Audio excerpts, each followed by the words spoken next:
It is the 13th of the 10th, 2025. The time is 7 minutes past the hour, and that means, as always, only one thing, that there are very many F1-centric threads at which we need no must pull. It is COTA. We'll talk about that. So too, we'll talk about the speculation around OJP, aka Oscar Piastri. He's no longer nailed at McLaren, notwithstanding his long-term contract with the papaya coloured team. We'll talk about Grosjean, and so too we'll talk about Alpine net loss settings for the year that was 2024. We'll talk about Lewis under the aegis, of course, of Ferrari and their movement. So too we'll talk about Susie will still waging war against the FIA, and quite rightfully so, at the altar of a conflict of interest. We'll talk about Horner per Roberto Gingero, and so too we'll talk about Charles Leclerc's next move, potentially having conversations with all and sundry, mention no names, Aston Martin,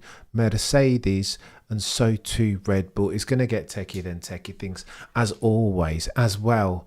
It might in the first instance. Let's talk about Grosjean. Rumour, word on the F1 curve is that he could rock up in the United States next year, back in IndyCar full-time, 2026 with Dale Coyne Racing, per Joe Sayward this morning. The team with which he started his IndyCar career back in 2021 after losing his seat to Haas, so he can make way for pay drive. It's techie as far as Grosjean's concerned. I wish him well, but sometimes you've got to call it a day. If you even breathe the ruh of retire per day in a white head honcho of the UFC, in these sports that you do not play, where you can incur serious injury and or unalive yourself, then if you say the ruh of retirement, then you should retire already. Far too many racing drivers stay far too long.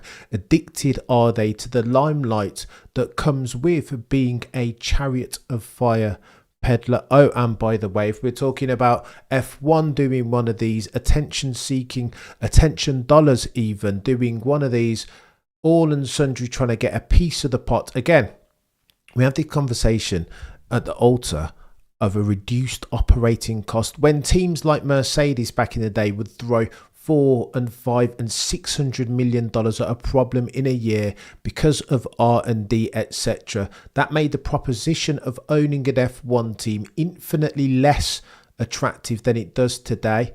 You'll recall it's cost cap era now, drive to survive PLC, meaning therefore that the operating cost that these teams can throw at their F1 endeavours is drastically, materially restricted. There is an equal and opposite effect, therefore, on their bottom line, making these F1 teams, even if you're as lowly as Alpine, infinitely more attractive as a financial proposition. That's why everybody wants to buy themselves a Formula One team. Billionaires around the world. But Alpine aren't doing so well, writes Joe Sayward. It's important. They made a loss of 19.5 million in 2024. Alpine did as an F1 team. And in large part, this is due to the constructors' drop, that in 2023, they were fourth. Now they've dropped down to sixth. And you will recall even, that all of these F1 teams make the bulk of their money by the constructors' championship revenue, the prize money. Alpine flopped it, and therefore they made a loss of 19.5 million. Fabio Briatore, you'll recall, has been brought on board to increase the asset value of Alpine to a point where they can sell. That's the only reason why he's there. Joe Sayward reports that the team's turnover also dropped to 318 million. Not good enough, especially if you want to sell the team for anywhere up to 1.5 billion US dollars. Alpine are in the quandary, right? They've been in the quandary for the longest time. Fabio Briatore, if he is your hero, your white knight, then I think Houston, we have a problem. But again, it's broader than that, Alpine's problems. The driver pairing isn't bad. Pierre Gasly's been doing his best. Colapinto's been some time-ish at best. But it's bigger than that, because as far as Renault are concerned, a fish stinks from the head down. If you can't gain buy-in of the head honchos, the C-suite exec level bods, then there is no point in F1. It's far too difficult a sporting endeavour, and that's what Alpine have been suffering from. CEOs leaving. It feels like it's a magic roundabout. They come in and go out so quickly. You'll recall Otmar Safnauer and his 100 race program. Whatever happened to that? Well, what happened to that is the only thing that Otmar Safnauer needed, he wasn't granted by the head honchos over at Renault. And that, of course, was time. Oh, and by the way, I'm going to talk about OJP because we have to. McLaren is the hottest topic on the docket right on the back of what we saw in Singapore. Is it favouritism? Well, who can say for sure so definitively? Nobody could. I would be an abbot of unreason if I was to say so categorically. But we talked about the difference between men's and Actus Rea. Actus Rea, who knows? That's anybody's guess that Zak Brown is actively intervening in McLaren's activities with a view to make sure, or at least enhance the probability that his prodigal son, the one that they call Lando Norris, wins a championship in 2025. That would be disingenuous of me to argue that. However, men's Rea, the motivation to do it, Zak Brown absolutely has that. He was director, one of 4 directors over at Quadrant, which is Lando Norris's company, esports settings. Lando's been there, as near as makes no difference, 7 years. He's a veteran over there at McLaren. He dragged them back to the mountaintop, kicking and screaming. So you don't tell me for a second that Zak Brown doesn't want that dude to win a championship. If he could rubber a lamp and conjure a genie, you bet your bottom dollar Zak Brown would have Lando Norris win this year. Of course he would. Of course he would if he had his option. He is his guy. You heard him after Singapore when Lando Norris' son's maliciousness bumped into his teammate Oscar Piastri. Zak Brown characterised that then as hard and fair racing. Are you having a giraffe, Zak Brown? It may not have been malicious, but do not, with a straight face, call that hard and fair racing. And now the rumour, because Oscar Piastri has only ever wanted a fair shake. He'd bend over backwards for that team. Invert positions at the Italian Grand Prix? Absolutely. Give Lando Norris a toe to ensure that he mitigates for his mistakes in Q2 and gets through to Q3, notwithstanding the fact that he's the only other person who can win, has a good possibility, a material probability of winning a championship. You want me to give that dude a leg up? Yeah, copy. I'll do it. Oscar Piastri has been almost unrelenting in his willing to satisfy the team, to be a team player. Hasn't asked any questions up until Singapore Grand Prix. All Oscar Piastri wants is a fair shake. You want to upgrade Lando Norris's car? You want to give him a brand new suspension geometry? You want to give him a brand new front suspension to ensure that he gets the rich feedback through the steering wheel necessary for him to optimize for his race pace? Give him that. I don't need it. It's not an upgrade in absolute pace terms. Just give him what he needs. Do you know what I mean? Massage his back and rub his feet if that's what he needs. Give him everything and I'll take him. All I need, Oscar Piastri says, is a fair shake of it. And that's what's given rise to all of these rumours. Mark Webber, no doubt, will have had a hand in that, keen to ensure that his charge OJP doesn't fall foul at the same hurdles that he did. Difficult circumstance, favouritism, lest we forget, multi-21 Sab, not bad for a second driver when they took off his brand new front wing to give it to Sebastian Vettel. You remember all that stuff. So what better man to have alongside Oscar Piastri to navigate these very murky waters of favouritism? News.com in Australia, they report the following, that Oscar Piastri could go anywhere on the Formula One grid, including Red Bull. There is speculation mounting that he could leave McLaren as soon as the end of, not next season, at the end of this season. Oh, the humanity. How chaotic is this? Now, this is conjecture and speculation, of course. No doubt Mark Webber has had a hand in fueling the media with these reports, looking to use this stuff as leverage to ensure that McLaren treat his charge OJP correctly, equally. This article continues.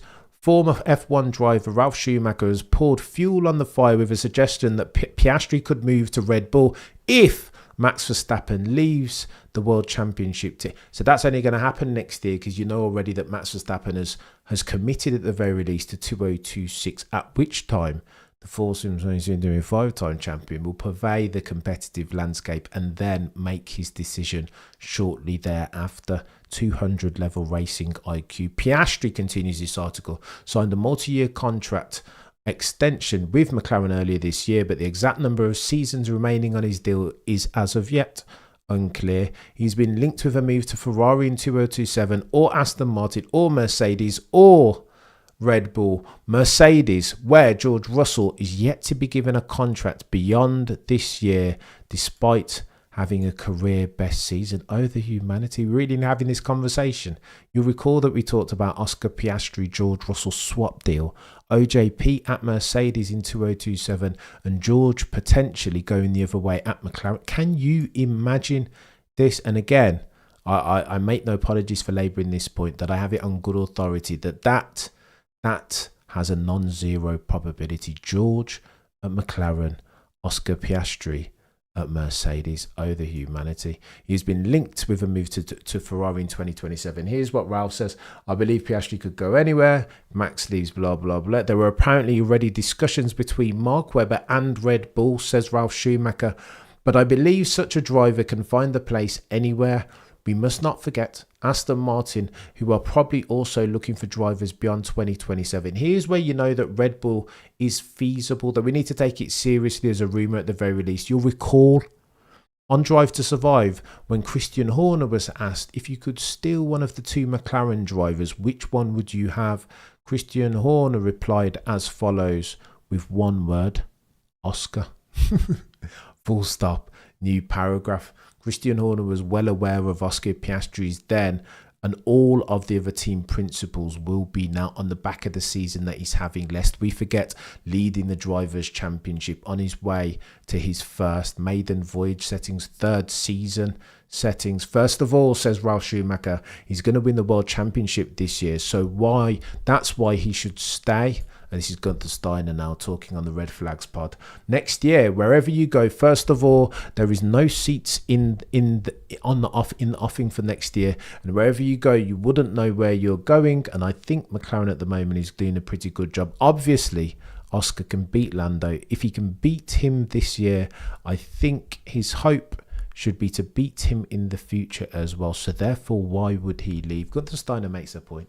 If Oscar Piastri wins a championship this year, don't think for a second that he's not going to get better. He's too young. His glass ceiling knows no bounds, almost infinite upside potential.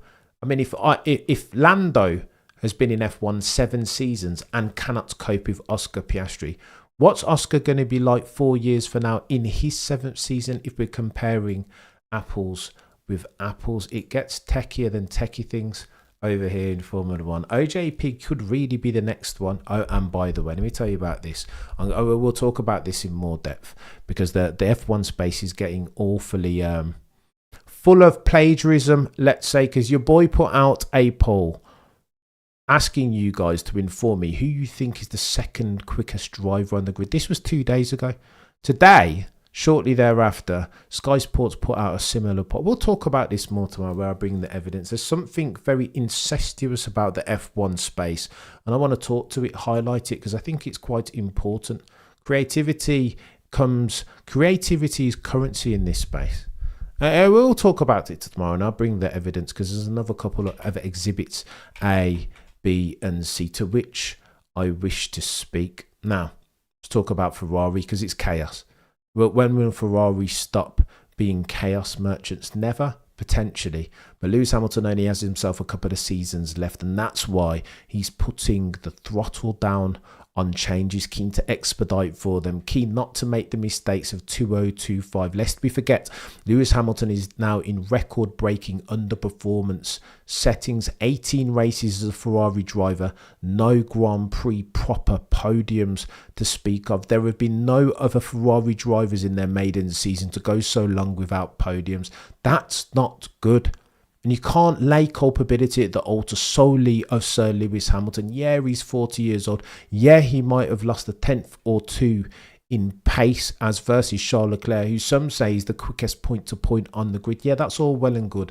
I will take that granted. But you're not going to tell me if he didn't have a Mercedes W16 underneath him now, that he wouldn't be making. But of course he would. Still a bloody quick driver. Quicker than 90% of those on the grid, still as at the time of writing. So what are Ferrari going to do is the question, the non-rhetorical one that Lewis is asking of the team. The infrastructure, their working culture, their stifling innovation. Is what Lewis said. We're really limited with rear end compared to the guys who are taking the step and improving their rear. We're still fighting for fourth and sixth at best. I don't really know what's going on. It's all about, quote, how we extract our qualifying if we can get the most out of the car. But at the moment, we need to get 105% out of the car to be able to beat the guys ahead. So that's going to be tough. This is techie, what Lewis is saying. You heard Kimi Antonelli, most of you would have heard Kimi Antonelli talking about he's got to drive the car in a style that's different to what he's used to. That this rule and reg spec of ground effect car, if you push over the limit, then they just become madmen. Edward Scissorhands settings as far as the handling dynamic, there is no 105% out driving, overdriving the car. Again, it doesn't suit the ground effect, and this is what Lewis is saying that he needs to do to get to 4th, 5th or 6th. That's chaos. You've got to empathise with both Lewis and Charles Leclerc under that aegis. Lewis Hamilton continues. I feel the pain for all the team, catering to marketing, to the guys in the garage and the engineers who show up every weekend, and they really do give absolutely everything. But the car we have, it's just nuts. The level of the guys up ahead of us, particularly as they've had some upgrades and we can't match them. So we're on a knife edge trying to get as close as we can. The car is undrivable, is what Lewis is saying, and the problems don't stop there. You've heard the communication over the radio. What, you want me to let Carlos Sainz through? Why don't you guys, when you're making your decisions, why don't you, if you're going to take that long, you may as well have a tea break while you're there. Lewis is saying, Charles Leclerc last Grand Prix saying, lift and coast. You want me to lift and coast the whole Grand Prix around every single turn? What are we doing? Because the multitudinous foibles are too much at this point. It's unfair for the drivers. Scuderia Ferrari need to build themselves a car and stop being silly. This is unacceptable for Ferrari. Enzo Ferrari will be turning in his grave. Lazy says Ferrari needs to build a new team behind the scenes. Potentially Ferrari has problems. They need to build another car. This one is not. It's not even the SF25. The meme is that this is the lift and coast 2.5. Who knew that their lift and coast problems were almost as extensive as their ride height problems? They built this car in the image of a car that can run super low to the ground, and it cannot. The FIA are onto them, and so they need to keep on raising the ride height, which makes the car formerly a potential race and championship winner at lower ride heights. Now a bloody midfielder, a carbon fibre zone car, and it's not good enough. The Tifosi are not having it too much with the power unit. It's difficult to say, but it looks very promising. Yeah, Vache, I heard. We talked about it earlier, Umach, that again, next year will be won at the altar of the power unit. 2014 settings all over again. Vache saying that the Red Bull power unit looks promising. I don't buy it too much, because Max Verstappen is saying, well, hopefully, and so too Lauren Mekies is trying to manage expectations. I'm not buying it. I think Red Bull powertrains, I think Lauren Mekies, you can trust in him before you trust in Pierre Vache, because he's, I feel like he's ticking and crossing his own homework. Oh, and by the way, we'll talk about Charles Leclerc in a minute. Let's talk about Susie Wolff. She's given an interview with The Times in which she said that she's keeping her neck on the rhetorical windpipe of the regulatory body, the FIA. Why? Well, because there's court proceedings ongoing. You'll recall a couple of years back, the FIA said that they were going to investigate. Here's their terms. They were in the Business F1 Journal, sketchy publication as far as F1, if ever you've seen it. In it, They alluded to the fact that there's potentially a conflict of interest going on between Susie Wolff and Toto Wolff. They alluded to the fact that Toto Wolff, per somebody mentioned known as Christian Horner, somebody had alluded to the fact that Toto Wolff had been in a team principal meeting and regurgitated information that he shouldn't have access to. Do you know what I mean? Certified information, classified, confidential information. That was the chat then. But it was unsubstantiated, unevidenced, pure gossip. You got to say these things with allegedly in uppercase, both before and after. And this Business F1 Journal did not do its sketchy publication, if ever you've seen one. On the back of that, Susie said, you know what, I'm not having this. And all the F1 teams also said, we're not having this, all releasing statements on the back of. Here's what F1 said. Following a review of Formula One management's F1 Code of Conduct and F1 Conflict of Interest policy, and confirmation that appropriate protective measures are in place to mitigate any potential conflicts, the FIA is satisfied that the FOM's compliance management system is robust enough to prevent any authorised disclosure of confidential information. Shortly after they said they were going to investigate Susie and Toto for this alleged false accusation of conflict, a breach of conflict of interest. Techie that, their conflict of interest policy. Here's what Susie said. I refused, quote, to be treated that way. It created a huge amount of articles doubting my integrity. Bravo, Susie. Took them to bloody court, and this is ongoing in the background in French courts. People can have their opinions on whether what I do is good or not, but that's something in my quest in my integrity. That's something that I will not allow to happen, that people attack my integrity. Let's go, Susie Wolff. Listen, and here's why this is important, because you'll remember there's a couple of things going on ahead of the December elections. In the first instance, all and sundry are claiming that Mohammed Ben Sulayem is going to run unopposed because he's got the South American presidential list by dint of Bernie Ecclestone's missus, and he's the only presidential candidate to have that.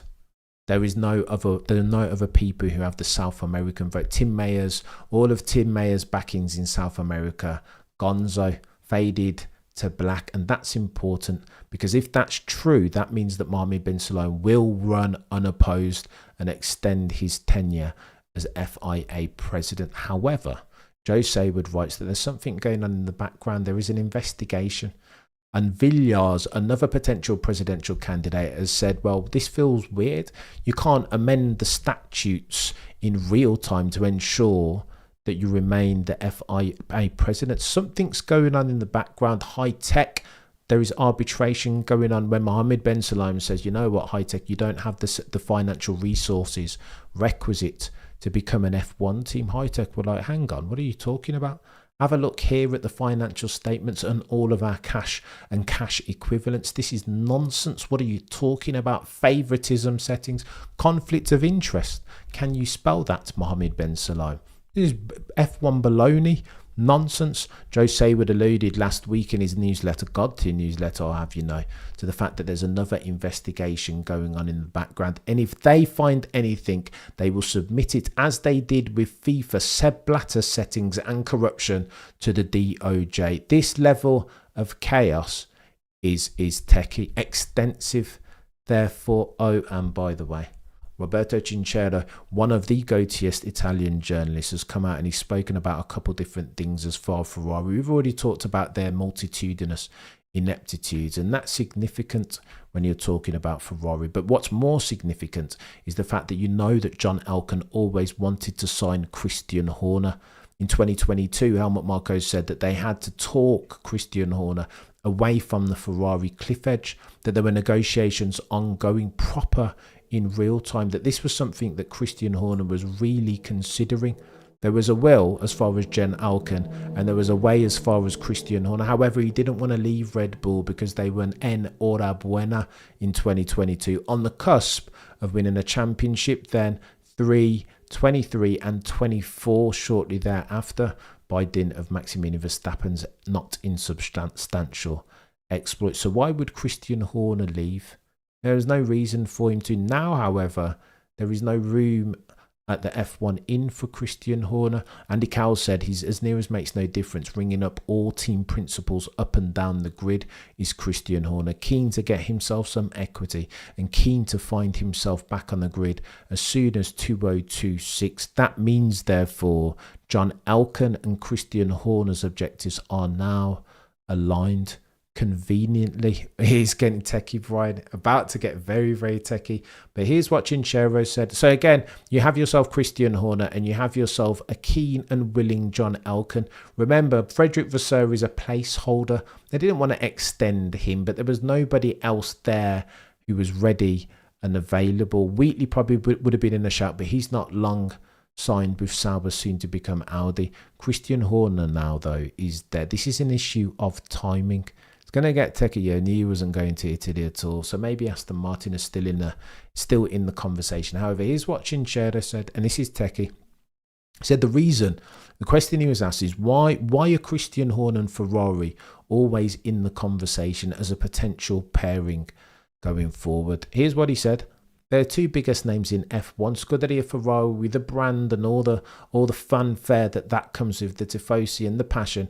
And Christian Horner's made a name for himself, right? Can you spell the Kardashians of F1? All of his exploits on Drive to Survive. Fix your fudging car, Toto. If you really want something, you'll do anything to get it. Those are all Christian Horner's words. So he's become an entity in and of himself, an asset aiding and abetting Formula One in its drive to survive, excuse the pun, growing the sport into growth markets, United States, and accruing therefore more attention dollars and broadening its demographic scope. Here's what Chinchero said though. He said that they've talked before in 2022, and that's why we're having this conversation. And so too, we know that John Elkann isn't adverse. When they were talking about getting rid of Frederick Vasseur last year, Corriere dello Sport and then Gazzetta were running these stories concurrently. Stellantis own both of those. John Elkann is the chair of Stellantis. Ergo, those articles couldn't go without John Elkann's clearance. Connect the dots, therefore. John Elkann was keen to have somebody else run the team, not Frederick Vasseur. However, Roberto Chinchero plays devil's advocate shortly thereafter, saying, in order for it to happen, there are hurdles. You'll recall Christian Horner wants equity. He doesn't want to find himself in the same situation as what he did at Red Bull. He couldn't make the decisions. He wasn't powerful enough. Him and Toto Wolff have been bantering each other back and forth. Christian Horner accusing Toto of inheriting Mercedes. Toto quipped back in a way that was powerful. Said, I didn't inherit the team. I bought it, Christian Horner. Bracket something that you couldn't do, that you tried desperately to, but failed to do ultimately. You remember Christian Horner tried to leverage British financiers with a view to spin off Red Bull Racing Technologies. It did not happen. Can Christian survive John Elkann? I'd put it the other way, Benzi. Can John Elkann survive Christian? It's techie, this. Go on then. So this is what would need to happen for Christian Horner to join Ferrari. He'd need to bend over backwards, lean into their existing structure, because it can't be Christian Horner Scuderia Ferrari as it was Christian Horner Red Bull Racing. It could not be. Ferrari are unlikely to give him the equity that he so deserves and requires if indeed he's to become part of another team. So would that go away potentially, depending on how long he's on the sidelines? The existing structure we've talked about, Ferrari so too. He wouldn't be looking to take any pay cuts. Ferrari, therefore, per Roberto Chinchero, one of the goatiest Italian F1 journos to have ever goated, would need to pay Christian Horner 3 times what Frederick Vasseur's on. If all those things can happen, then Christian Horner would join the red team with the yellow badge and the black prancing horse. A top Horner is not fit for Ferrari, nor is Ferrari fit for Christian Horner, I would argue. Alpine is a better turnaround bet. So that would be a good... I think Christian Horner would want to get the credit of turning around the team. But Alpine, with all of their losses, it's a bit techie, that. It is a bit techie. And then if we're talking about Scuderia Ferrari, we've got to talk about Charles Leclerc, have we not? This is important because Charles Leclerc, they build that team in his image. They are aware of how important he is to them. This is Shinchero, by the way. This is what he said, and you can read it on the right-hand side. I'll keep it up as we start to talk about Charles Leclerc.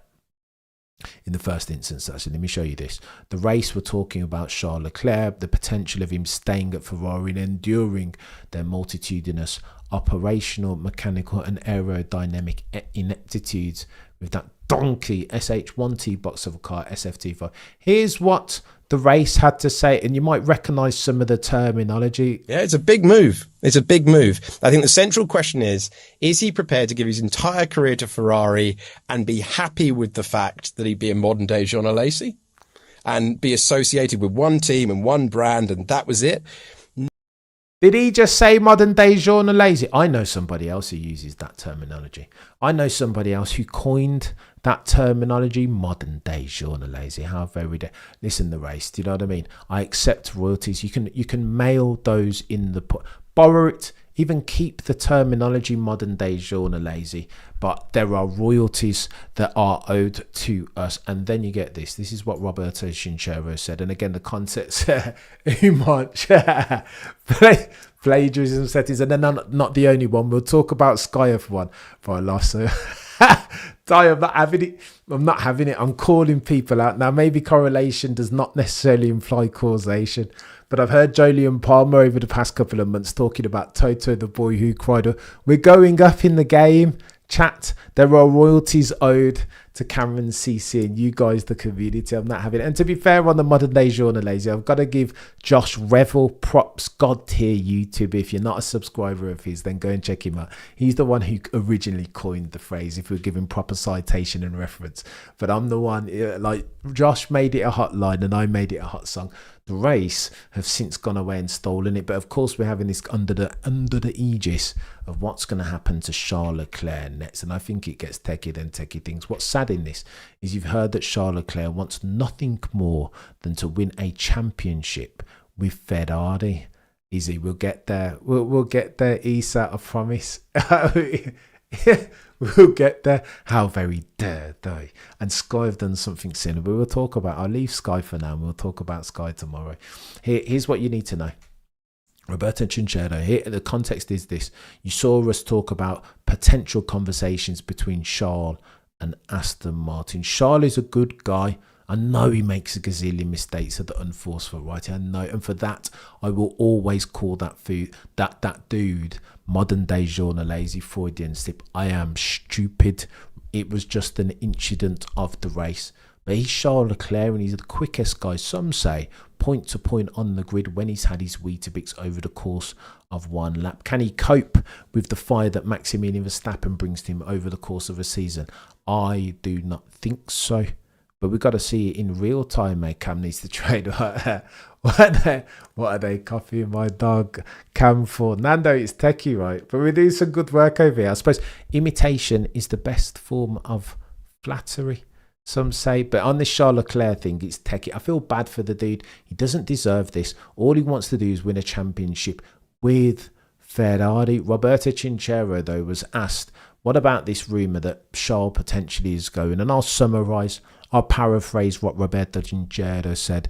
He said, listen, these are conversations that always happen. This isn't abnormal for a driver coming towards the end of his contract to sound out other teams, to see whether potentially Aston Martin might be interested in signing a Charles Leclerc, to have a chat with Toto Wolff and see whether there's any room at the inn of Mercedes, the guys and girls from Brackley and Brixworth, to have a conversation with Red Bull and see whether they'd be adverse to having a Charles Leclerc there if indeed Max Verstappen wants to go to pastures anew. Roberto Shinchero says this is not normal, but he thinks that conversations have already been had between Charles Leclerc's team and Aston Martin, and that potentially, he does not make a gazillion mistakes. He tries to push the car to a level it cannot. Is that not a mistake then? Now, well, what do we do?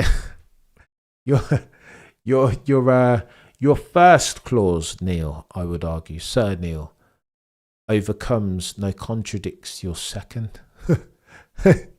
I think you say that. I think we're singing from the same hymn sheet, Neil, with different words. Here's the thing, though, with Shinchero, and this was a bombshell to me, hence why I had to tweet it out. Gincero says they wouldn't be surprised, and again, he's infinitely more connected. You defer to the experts, those on the ground who were close to Scuderia Ferrari and Maranello and Fiorano. Here's what he said: that if Ferrari do not build themselves a car that goes well in 2026, then he wouldn't be surprised at the start of 2027 to see Charles Leclerc, aka a modern day Jean Alesi, in overalls that were not red. Oh, the humanity. Way to be precise with language, Roberto. This is one of those ones. Imagine, picture for a second Max Verstappen in black Mercedes overalls, and picture for a second Charles Leclerc in green Aston Martin ones. What? Insanity. The conversations have already been happening, and that tells you one thing, that notwithstanding Charles' desire, his unerring desire, almost limitless desire to stick with Ferrari and have patience with them, surely at some point he can't continue to sacrifice his prime at the altar of ineptitude, the almost limitless, unbounded, untrammeled levels of Scuderia Ferrari ineptitude. He cannot, because ultimately he's got to sacrifice his tier 1 priority, which of course is to win a championship for Ferrari, at the altar of his tier 2 priority, which is to win a championship, full stop. New paragraph. Charles is in a leader. Charles needs a few wins so he can get back to racing without crashing. Well, to do that, Darius, he would need himself a car, Ray. Not one in which you need to lift and coast as near as makes no difference, going into every single corner. Charles versus Max versus George 2026. It is indeed getting techie, Timo, mate. I'm coming on your screen. How do you early? Charles win it or bin it mentality and emotional disposition are his biggest flaws, says Michael. You got to give him credit. I don't disagree with you, Michael, but you got to give him a little bit of credit and extend him some grace, no? Because that car that he's driving is it's a ride height diva. W13 settings. If you can't put it in its optimal operating window, and you've got to lift and coast and do all these stupid things like put tyres on with their pressures far too high just to make sure that the FIA doesn't catch them in the act, excessive plank wear again, then what are you doing? Like, you've got to empathise with both Charles and Lewis. Yeah, both of them have made mistakes. Neither one of them have been perfect this year, but as a percentage of the whole, how many of those mistakes have been at the altar made because of the car? Charles needs a few wins. No, it's techie. Give him a car and he'll push it and he can win. Do you think he can beat Max though, Lazy? That's the question, eh? Can he beat Max Verstappen in equalish machinery over the course of a year? I don't know. Can we have a Cameron CC Phrasebook merger? It's coming. Isa, I promise you. It is coming. Charles doesn't have a bring the points home mentality. Always goes for the home run. So go on then, Michael, to that point. I remember hearing Charles Leclerc talk at the start of the season about he had a realisation, an epiphany moment as far as his F1 career, in that he realised that what he needed to do was not drive the car at 100% of the time. The time and place, a qualifying lap, of course, you've got to extract 10 tenths. But during practice, an example, I mean, Max jumps in the car and drives it at 10 tenths. But you've seen Max when he makes a mistake. He, like a cat, he always ends up facing the right way. It's bonkers. So I don't think Charles Leclerc should judge himself against the benchmark of Max Verstappen. Take a tenth or two off sometimes if you're making too many mistakes. Oh, the humanity is coming, Nando. Child mentality has been destroyed by Ferrari. He's a brilliant driver, much. You've seen the way he races, Max.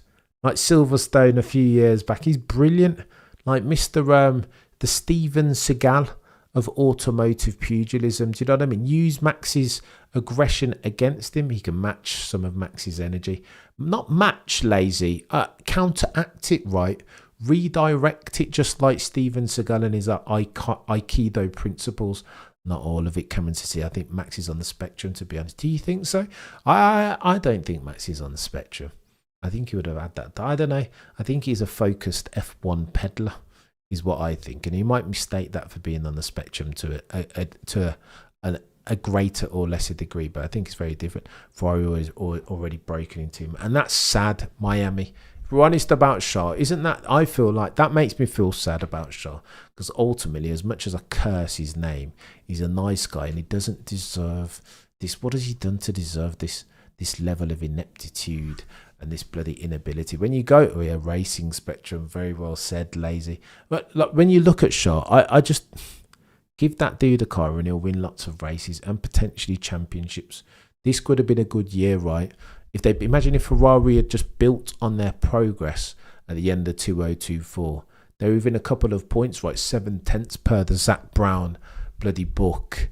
They were within 7/10 of being able to nail themselves the Constructors' Championship. A cheeky DNF, Carlos Sainz settings. Remember when he crashed in with Checo? But for that, Ferrari potentially would have been the Constructors' Championship. All and sundry, all of the F1 aficionados said they had the quickest machine going into the end of 2024. And then they decided to change 99% of the components. Of course, that makes perfect Ferrari sense. But common sense over at Scuderia Ferrari, some say, is none too common. I want Charles to drive in a car in which he's able to at least compete. Me too. He's a brilliant driver. Why wouldn't you? When he's had his Weetabix, he looks more like modern day Gilles Villeneuve as versus modern day Jean Alesi per the race. Alesi would have a better chance at Cadillac. Well, Cadillac have offered him the seat, haven't they? At least. But why would he go over there? After Max, he's one of the premium ones. It's Max, and then the next tier down of the next generation, not inclusive of Sir Lewis, Carl Davidson, Hamilton. It's Max, and then it's George, and then it's Charles, and then it's OJP, and then it's Lando. I don't know where you want to put Lando in there, whether you want to put Lando in there at all. If Charles gets the fastest car, I would be ready too. He's rapid. Now, he has a cheeky mistake in him, and I don't know about his mental stamina over the course of 24 races. But when he's had his Weetabix, I mean, all heads must bow, all tongues must confess. He's not a bad peddler, this Charles Leclerc fella. But I digress. Listen, I'm going to run. Between now and next time, you guys have been legends. As always, it is Kota Grand Prix weekend. And that means one thing and one thing only. If there's a car out on track, you bet your bottom dollar we'll be out here streaming it full watch along settings, and it's going to be chaos going into the dying embers of the 2025 season. I am here for it. You and we are here for it. The fact that Ferrari don't know how to read their own drivers shows they have structural problems, not talent problems. They need Horner. Note this down. I think Horner would help them, but I don't know if he's the panacea necessarily, the man that they need. I think they need. It's not just, you don't just lift and drop Horner into that Scuderia Ferrari circumstance and then expect them to all of a sudden be winning races. He'll need to fix the culture. The culture is stifling, suffocating. It's too. When you hear them talking on the radio, you can almost smell their fear. They're too keen and eager not to make mistakes, to dare to be great, even, and that's a problem in the weird and wacky world that is the F1s. You need to be able to try something, a cheeky double diffuser. They would never even try the double diffuser because they'd be too scared of making mistakes, getting it wrong. Their stop loss in financial services terms is far too tight. Their wiggle room and margin for error far too suffocating to encourage or even facilitate any sort of innovation. And what is F1 if not epitomised by innovation? The bloody X-Wing and double diffuser, that's as far as Mercedes were concerned. Like that's what you win, where you win, and how you lose, isn't it? It's your ability to innovate, and Ferrari just don't have it in them. That's why you hear the bloody race engineers say, "We are checking." What are you checking? What are you check? This is Formula One check. You don't have time to check. You need to have the answers at the tip of your tongue. What are you on about? Can you imagine GP comes over the radio and says to Max Verstappen, "We are checking." Max would be like, "What are you talking about, man? I'll do this," Max would say. I don't have time to check anything. This is nonsense. Make a decision, and if it's wrong, then it's wrong. But sometimes indecision will lose you races and lap time. Cameron's, what's your opinion on the best team for Charles to go to if he would leave Ferrari before next season? Oof. Mercedes. There you go. I've said it. Everybody in middle. And listen, my crystal ball is as murky as the next person. But you've got to listen to those who are infinitely closer to the power unit circumstance than you and me, right? And every man and their dog at this point in time, as at the time of writing, is Yeah, every man and their dog is saying that Mercedes have the whip hand. Does that translate? Not necessarily. I don't know. It's going to get techie. It's going to get techier than techie things as we go into the Kota Grand Prix. Oh, and by the way, there is Haas. We'll go through the livery tomorrow. I promise you. You guys are legends, one and all. I appreciate you all to the moon and back, and I make no apologies for saying that. Between now and next time, prosecution rests. No further questions, Your Honour.